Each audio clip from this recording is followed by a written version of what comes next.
Google was just declared a monopolist by a DC federal district judge. Maybe would be more worried in terms of how compelling I see Google as a long-term investment if they do have to maybe say split up YouTube and search or something like that.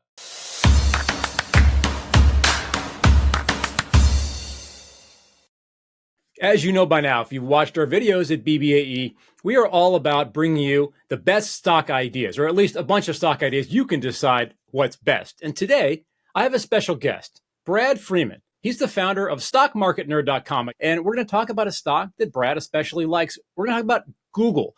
So first of all, Brad, welcome.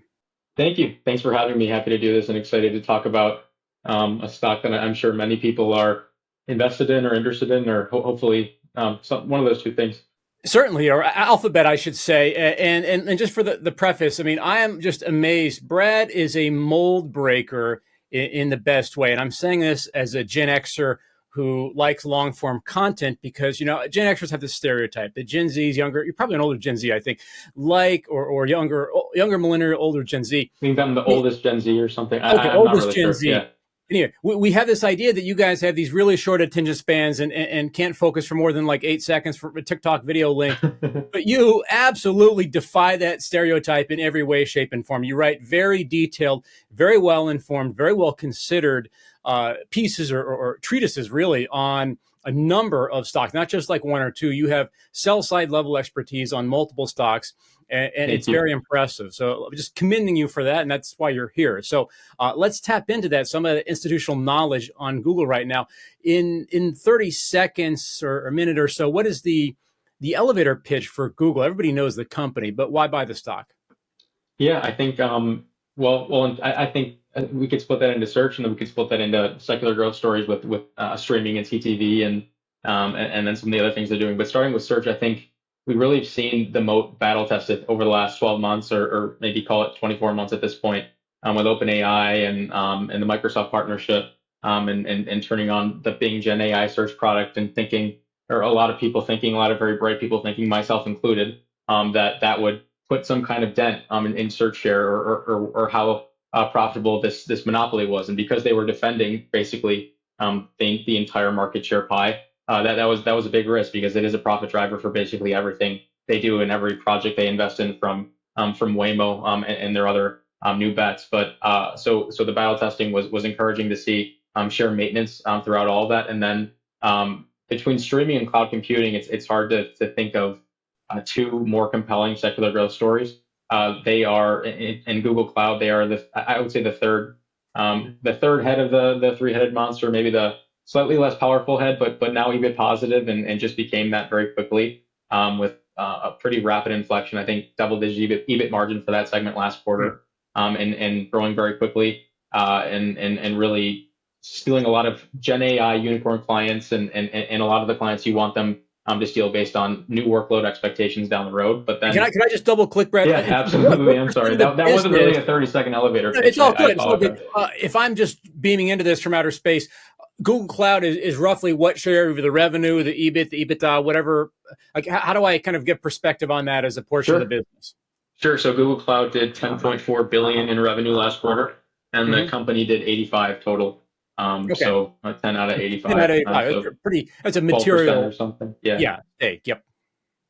But yeah, so it's big. It grew 30% year over year last quarter with FX headwinds, and again, 2,100 basis points of operating leverage. So from negative 10% to 11% year over year, it's pretty impressive what they're doing. And then you have the YouTube, or I guess YouTube. So there's none in front of that one either. But between them and Netflix, I mean, Nielsen data, it's a two-headed monster in terms of share kings in the space. And they trade off in terms of who's leading. But for the user-generated content side, and increasingly on the premium side with their new NFL rights or newer NFL rights, an extremely high quality business tucked into there, not even to mention new bets. But so a lot of just compelling businesses within this Alphabet umbrella that are I think compelling.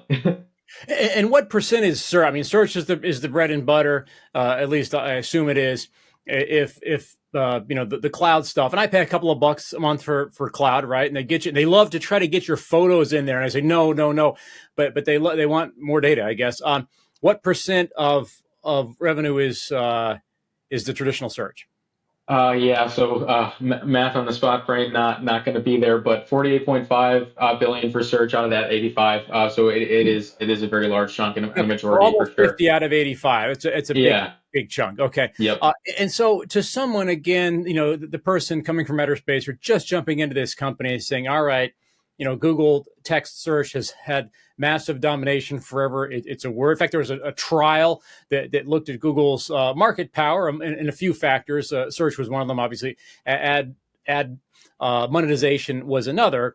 But we now have AI searches that can provide a lot of the stuff for you without having to search in the old style way. How has Google has their own AI now? How does that play in? Like, what kind of a threat is that? What kind of an opportunity is that?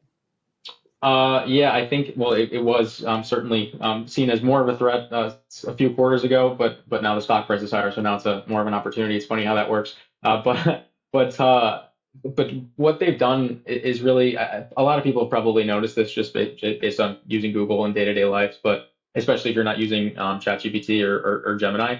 But they've done this search generative experience, or SGE they call it, where they'll post the summaries that you'd see in ChatGPT or in Gemini at the top of these search pages. And they've just begun. So sort of like how short form video took a while to monetize because they had to figure out ad load and how to do that without making people annoyed, or how to perfect frequency, all those good things.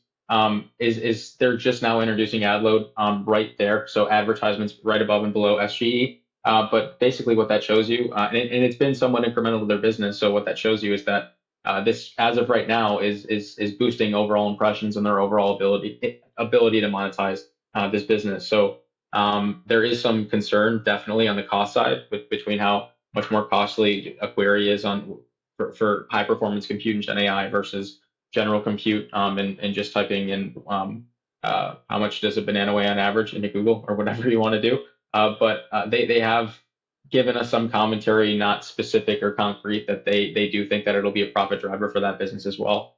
So in order for it to be a profit driver, the margins can't be too poor, especially if that's going to be the majority of ad load sometime down the road in the distant future.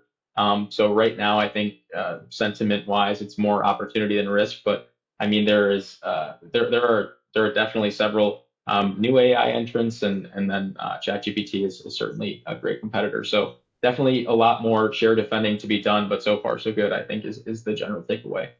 My Google AI overview says the average banana weighs 118 grams or 4.2 ounces, FYI. Thank you. So Google is one of the FANG stocks, and a lot of people watching probably know the FANG story, right? They were all the rage for a while. Like, you had seven or eight stocks that were totally dominating the market. For 2023, you had more of only 24% of the stocks in the S&P actually outperformed the index, if I recall correctly, which is one of the lowest values ever. In other words, it was a few big, strong rowers moving the boat. We've had a bit of a reversal this year, but like, kind of we haven't. And what I mean by that is Google is up roughly 17 point something percent year to date. S&P is about 12 point something percent. So it's outperforming the S&P by 5 percentage points year to date, which is a pretty hefty margin. What do you say to the person who says, all right, I like the numbers, I like the story, I like the domination, but Google is one of these large cap tech stocks, and large cap tech stocks seem to have grown to the sky. They only have downward to go valuation wise. Do you think they're overpriced? Um, I mean, I have the number in front of me, fortunately, but so Google trades at about 21, 22 times 2024 EPS, and that's GAAP, so not making a ton of adjustments like most software companies we cover For do. 21 forward PE, but like kind of Forward. barely, Well, kind of forward-ish. staggered forward PE, almost Yeah, like a, yeah. like balancing between next 12 month and trailing. Well, But half past, half forward PE, yeah. yeah, and you get 31% earnings growth this year, 14% earnings growth next year. Most years there is upside to those estimates when Google outperforms most of the time. I mean, there are always events that prevent them from doing so, but over their history. So I think a sub 1x peg, or probably using forward 2 year earnings growth, roughly one peg, is Mhm. fair for a business like this. Again, just being a share king in such compelling secular growth stories. But I mean, I'd be lying if I said I wouldn't love to buy more shares at 19 times earnings and 18 times and 17 times. So I don't think there's a ton of multiple expansion left in this name, but I don't think there really needs to be with how quickly profit's growing. So yeah. Yeah, it's fair. It's hard to see multiple expansion for big tech in this current market, but they can always earn into what they've got and then keep earning more. And if that Yeah. multiple stays the same or just doesn't contract too much, things could be okay, especially if you're buying for 3 to 5 years. So it sounds like you would be expect. I don't put words in your mouth, but a very solid double-digit return for someone who's buying now in 3 to 5 years, something like that. Is that accurate? I would hope so. The world's a crazy place, and the massive caveat is that so many, I mean, so much tracking to do, and so many, um, I mean, so yeah, so many progress reports until then with earnings and investor conferences and all those wonderful things. But status quo right now, I do think points to um, strong returns, which is why it is in my portfolio. So that's another big caveat that I am slightly biased, and this is my subjective shareholder opinion, but I do think it should do well. So, elephant in the room, as we're recording this, is coming into mid-August, and about a week ago, Google was just declared a monopolist by a DC federal district judge who wrote a pretty, like, 282 pages, I forgot how long, pretty long explanation, very well written for a court opinion, very readable, basically saying they have too much market power especially in ads. They basically own the SSP and the ad exchange, which is sort of like a little bit weird, right? Because SSPs submit people's bids to the ad exchange, and so they have proprietary information. Apparently, they've abused that in his mind. And Google doesn't really they don't look like good guys based on some of the stuff we've heard in that trial. Like they would have anybody internally in Google, if there's something controversial, they'd say, please CC an attorney, in-house attorney, when you send this email to your fellow colleague. That way, they could attempt to redact it later under attorney-client privilege in discovery in a trial. Now, the judge saw through that. He said, no, you guys are abusing this. But it's not a good look. And they basically, there are email threads or chains essentially acknowledging that they have this monopoly power. You could make the case that you probably got that kind of stuff going on at a lot of companies. You certainly had it at Microsoft previously. Any kind of new big entrant, at least in the theory of James Early, whether it's steamships, whether it's oil companies, whether it's steel companies, whether it's telecom companies, the new thing tends to get too big and too powerful before regulators realize that, and then they step in and do something about it. I'm belaboring the question, but what do you think of this risk? I mean, the trial was just to decide guilt, essentially, and Google's going to appeal. It could be years before any type of penalty gets imposed. That could be splitting up Google, like AT&T did in 1982. That could be just saying, hey, you've got to share some of your data with some competitors. It could be something else. What do you think happens here, and how big is the risk to investors? Yeah. So for clarity, I think there were two trials or two big antitrust trials with Alphabet or Google. The first that I thought was just ruled on was the search part of it, and then the ad tech part of it. There's a hearing in September. Okay. So, but that doesn't matter. I mean, the premise of the question is the same. So, I think, especially on the search side, there are pros and cons. Obviously, I mean, they're paying. One of the big things that judge had issue with was how much money they were paying Apple, basically to be that default search engine, and for Apple to not try to compete with them on iOS. And I think I don't remember the number off the top of my head. I think 20 billion a year or something like that. But a lot of money that now just becomes available for something else to do, for them to do with. And I think especially with that big test that OpenAI and ChatGPT and Bing have presented for Google over the last several quarters, that you'd like to think on iOS and in Apple, they can continue to command a really large market share and 20 billion more in cash flow on the bottom line just appearing. But at the same time, it does call into question, especially on the ad tech side, so how shady some of the things that they're doing are. And I also own the trade desk. So for people who are familiar with that company, and Jeff Green, they're the kind of like the open internet Robin Hood helping the little guys piece together and target effectively so that they can fund their content and all those good things. But how they describe it, and it's pretty intuitive how this could be maybe a little unkosher, but that essentially Google is the supply side and the demand side at the same time. So they're pulling impressions from all over the internet and placing them into their walled garden and telling people that we're putting them in the best place possible between their first party impressions and their third party partners. But they make more money when they say or when they're taking these impressions and putting it into YouTube, for example, and sort of almost double dipping in terms of we get the advertising revenue and we get the placement revenue or the impression revenue, whatever take rate they have there. So the incentives aren't aligned perfectly so that they actually are financially motivated to place impressions at the highest return place possible for these for these clients. So I think that's really being called into question and probably really does need to change. And I don't know if a breakup is all that likely, but definitely more regulation I think could easily be seen stemming from this.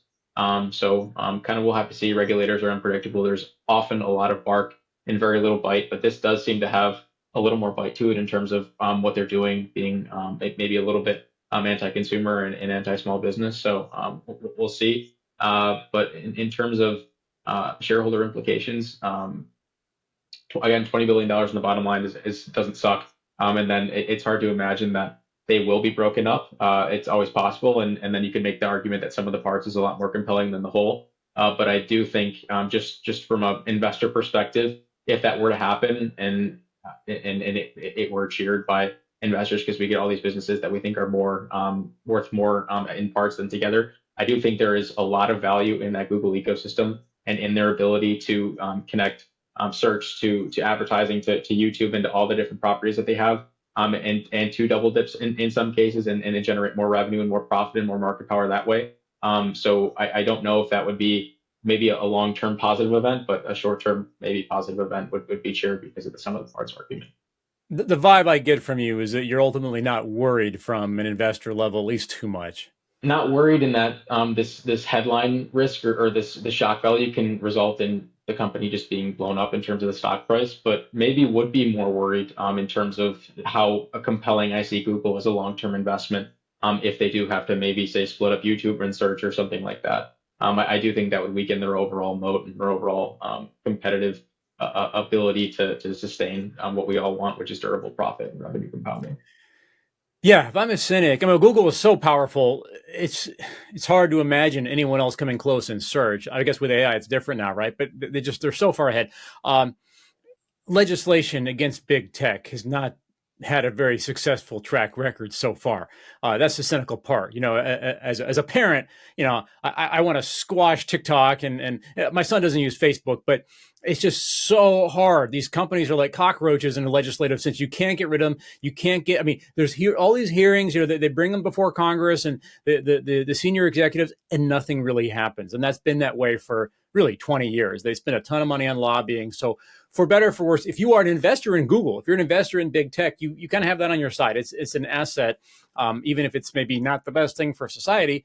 It's probably a very good thing for you as an investor. So I lean towards your interpretation as well, Brad, that whatever happens is probably not going to shake out in a way that's too bad for Google and too bad for Google investors. Yeah, and it does. I mean, I do see the argument or just the reality that it is somewhat of a bummer for society that stuff like this can sort of just make, or that they can sort of seemingly be invincible to it. But at the same time, when you emotionlessly look past that and say, okay, what are the financial implications? They are really good, probably really good in this case. And then you've seen the same thing with Meta and so many other companies just what should seemingly be, I'm saying the word seemingly a lot, I apologize, but cripplingly poor legislation for what they're trying to accomplish and what they're trying to do in the future, but it hasn't been. So you just see this over and over again and think to yourself, I've seen this before, and I sort of don't care from an investor perspective. Yeah, and if you're going to be a quasi-monopoly squashing your competition, you at least better have a much better product, and at least Google does. In other words, it's not somebody exerting unfair market power and giving people a bad product. It's a far superior product. So, they're a monopoly, but they're also really good at the same time. I got mixed feelings. But anyways, for investors, it sounds like overall a good thing. If someone, and I'm going to let a secret out, Brad, before we started recording, you basically said just pick any company that you follow and ask. So you could have done an in-depth interview about any of the companies in your portfolio and probably a bunch more. So really impressive guy. And Thank I you. I think the appreciate it. investing world needs more Brad Freemans because, and I'm not just saying this to butter you up because I already interviewed you. I believe when humans study stocks, study companies, and make discriminating investments like in favor of good companies and away from bad companies, it makes the economy, it makes the society better. It's a good, healthy thing to do versus just buying some chart pattern thing. So I think we need more people like you. So thanks for doing this. Thank If you. someone wants to find out more about you, they can go to stockmarketnerd.com. We'll put that link up, I believe. Anywhere else on the internet you'd like to send them, Brad? No, that'll do it. Or maybe BBA. You could go there Yeah, too. yeah. On the app, you can read your stuff. Yeah, so open an account with Perfect. BBA, and you can see more of Brad Freeman there too. That's the very best place to read Brad Freeman stuff, at least in my humble view. So, Brad Freeman, thank you so much for doing this. I will check out Google. I think you make a compelling case. I have mixed feelings about the company, but as an investment, I think it's a very strong. It's certainly been a very strong investment. So I'm guessing that many in the audience feel the same way. So again, thanks for taking your time to share your insights with us, and thanks to you guys as always for watching us at home.